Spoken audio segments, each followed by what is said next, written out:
जाए। Attention, forward, मार्च। संसार में बहुत से लोग हैं जो वास्तव में शक्तिशाली हैं, राष्ट्रपति, सीईओ, बैंकर, लहरों के नेता। परंतु एक वस्तु, एक चीज ऐसी है जो इनमें से प्रत्येक से अधिक शक्तिशाली है। वह वस्तु है दौलत। दौलत वास्तव में शक्तिशाली है। लोग, समाज और देश इससे हर प्रकार के काम कर सकते हैं। कई लोगों के जीवन को मकसद के रूप में दौलत की लालसा जकड़े रखती है और यह आर्थिक बढ़ोतरी की चालक शक्ति होती है और समस्त समाज में धन, प्रतिष्ठा, हैसियत और सामाजिक शक्ति का प्रतीक है। धन के बारे में दिलचस्प बात यह है कि यह केवल एक वस्तु है। आजकल तो यह सोने की भांति कोई कीमती चीज भी नहीं है। आजकल तो यह केवल कागज के टुकड़े या कंप्यूटर स्क्रीन पर डिजिट है। यही है इसकी शक्ति।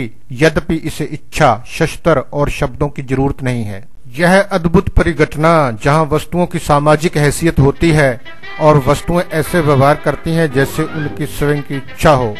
मार्क्स ने इसे जिन्सों की जड़ पूजा शब्द से स्पष्ट करना चाहा।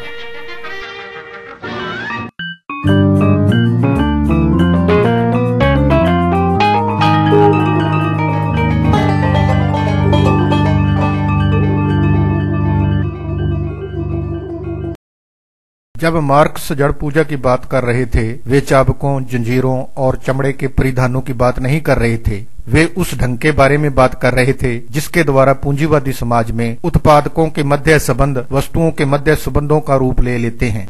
शब्द जड़ पूजा मूल रूप से वस्तुओं को मूर्ति या टोने टोटके की भांति जादुई श्रेय देने के कारण धार्मिक कर्मकांडों के वर्णन के लिए प्रयोग किया जाता था। अगर प्राचीन टेस्टामेंट के इजरायलियों ने फिलिस्तीनियों से युद्ध जीता तो उन्होंने इसका श्रेय अपने साथ चलने वाले ईश्वर और मानव के बीच समझौते की पोत को दिया। अगर वे हार गए तो वे इस पर क्रोधित हो गए। निस्संदेह हकीकत में वे अपनी स्वयं की कार्रवाइयों से जीतते या हारते थे। अपनी स्वयं की शक्तियों का श्रेय किसी वस्तु को देना जड़ पूजा कहलाता है। धन और जिन्सें मार्क्स के लिए ऐसे ही थी।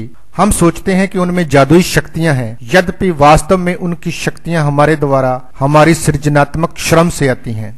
आइए थोड़ा कार्यशाला के अंदर देखें। यह कार्य का कोई भी स्थान हो सकता है। एक किसान कम्यून, किसी पूंजीपति की फैक्ट्री, एक परिवार का फार्म। यहाँ श्रमिकों के मध्य संबंध प्रत्यक्ष है। मैं एक पुर्जा तैयार करता हूँ और इसे दूसरे व्यक्ति की ओर बढ़ा देता हूँ। अगर श्रम प्रक्रिया में कोई बदलाव करना होता है तो मैनेजर सभी मजदूरों को इकट्ठा करता है और कहता है, अब हम काम को अलग तरह से व्यवस्थित करेंगे। चाहे यह जनवादी या वर्गीकृत तरह का संगठन हो, यह संगठन ही होता है जो लोगों के बीच में प्रत्यक्ष रूप से मौजूद होता है। आओ अब कार्यस्थान से बाहर मंडी में देखें। मंडी में मामला अलग तरह का है। लोगों के मध्य सामाजिक संबंधों द्वारा प्रत्यक्ष रूप से कार्य का संगठन, श्रम विभाजन नहीं हो जाता। मंडी में जिनसे श्रम के उत्पाद के रूप में अपने मूल्य के साथ अन्य जिन्सों से भिड़ती हैं। वस्तुओं के मध्य इन झड़पों का असर वापस उत्पादन पर पड़ता है। वही है जो उत्पादकों को उनकी श्रम में बदलाव, ज्यादा या कम उत्पादन, व्यवसाय छोड़ने या इसे बढ़ाने के लिए संकेत भेजती हैं। कोयला खनिक, बैंकर, कारपेंटर और रसोइयों का परस्पर सीधा संबंध नहीं होता। इसके विपरीत उनके उत्पाद, श्रम, कोयला, ब्रेड, कैबिनेट और पास्ता मंडी में मिलते हैं और उनका परस्पर विनिमय हो जाता है। लोगों के बीच भौतिक संबंध जिन्सों के बीच सामाजिक संबंध बन जाते हैं। जब हम कोयला, ब्रेड, कैबिनेट और पास्ता को देखते हैं, हम उस काम को नहीं देखते जिसने इनकी सृजना की है। हम केवल मूल्य धारण किए हुई जिन्सों को एक दूसरे के सम्मुख खड़े देखते हैं। कोयले के एक ढेर का मूल्य ब्रेड के कई टुकड़ों के बराबर होता है। एक कैबिनेट का मूल्य पास्ता की इतनी मात्रा के बराबर। वस्तु की सामाजिक शक्ति, मूल्य स्वयं वस्तु का कोई गुण लगता है, न कि कामगारों के बीच संबंध का परिणाम।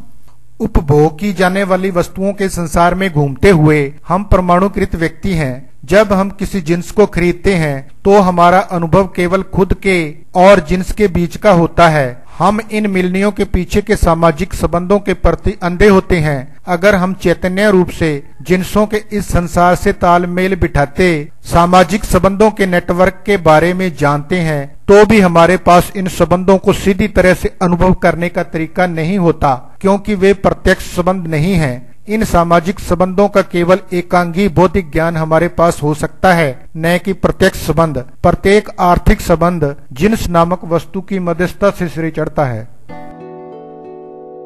प्रक्रिया जिसके द्वारा लोगों के मध्य संबंध वस्तुओं के मध्य संबंधों का रूप ले लेते हैं, मार्क्स उसे निरूपण कहते हैं।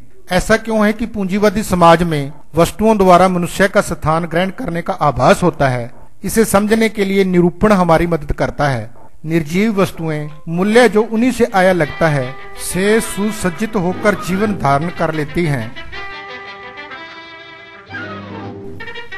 हम कहते हैं कि पुस्तक $20 की है और स्वेटर 25 की, परंतु यह मूल्य स्वयं स्वेटर से नहीं आता। आप स्वेटर फाड़कर उससे $25 नहीं निकाल सकते। ये $25 मंडी में स्वेटर और अन्य सभी जिन्सों के बीच संबंध की अभिव्यक्ति हैं, और ये सभी जिनसे मंडी विनिमय द्वारा संयोजित सामाजिक श्रम प्रक्रिया की महज रूप हैं।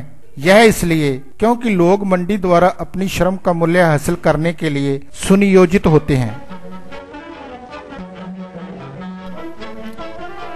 यह भ्रम की मूल्य स्वयं जिन्स से आता है, न कि इसके पीछे के सामाजिक संबंधों से। यही जड़ पूजा है। पूंजीवादी समाज इस प्रकार के भ्रमों से भरा पड़ा है।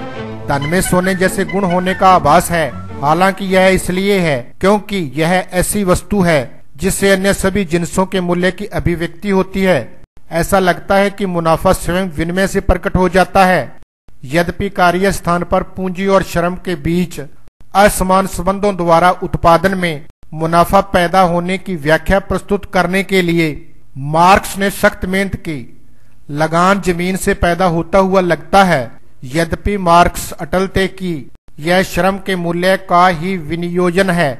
हम आधुनिक मुख्यधारा के आर्थिक सिद्धांत में इस प्रकार की अंधभक्ति देखते हैं, जैसे कि मूल्य उपभोक्ता और जिन्स का व्यक्तिगत अनुभव है और कि पूंजी स्वयं मूल्य पैदा करती है।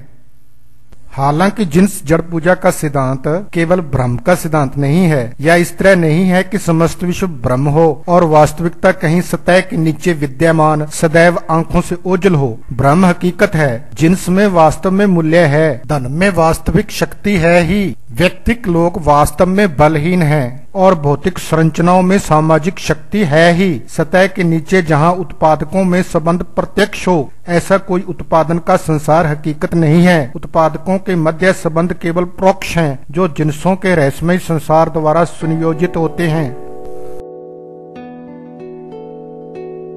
मार्क्स के मूल्य का सिद्धांत में जिन्स जड़ पूजा का सिद्धांत केंद्रीय है, और यह उन बातों में एक है जो मार्क्स को अपने पूर्वाधिकारियों से कठोरता से भिन्न करती है। एडम स्मिथ और रिकार्डो दोनों का मानना था कि मूल्य को श्रम समय द्वारा अभिव्यक्त किया जा सकता है, लेकिन मार्क्स का मूल्य वैल्यू का सिद्धांत मूल्य प्राइस के सिद्धांत से बढ़कर है। यह उस ढंग का सिद्धांत है जिसमें लोगों के मध्य संबंध भौतिक रूपों का स्थान ले लेते हैं, जो कि वापस असर डालते हैं और इन सामाजिक संबंधों को शक्ल देते हैं। श्रम जिन्सों में निहित मूल्य का स्थान ले लेता है। धन मूल्य इस मूल्य की सार्वभौमिक अभिव्यक्ति बन जाता है। मकसद के रूप में धन की लालसा सामाजिक वर्च सब धारण कर लेती है। उत्पादन के साधन पूंजी बन जाते हैं। सामाजिक मूल्यों के प्रतिनिधियों के रूप में धन, जिन्स और पूंजी समाज के नियंत्रण से मुक्त स्वतंत्र शक्तियां बन जाते हैं। इन शक्तियों के नियम का ही मूल्य का नियम है। एकाधिकार या राज्य द्वारा इन शक्तियों पर कुछ अंकुश के यत्न मूल्य के सामाजिक विरोधों में उलझ कर रह जाते हैं।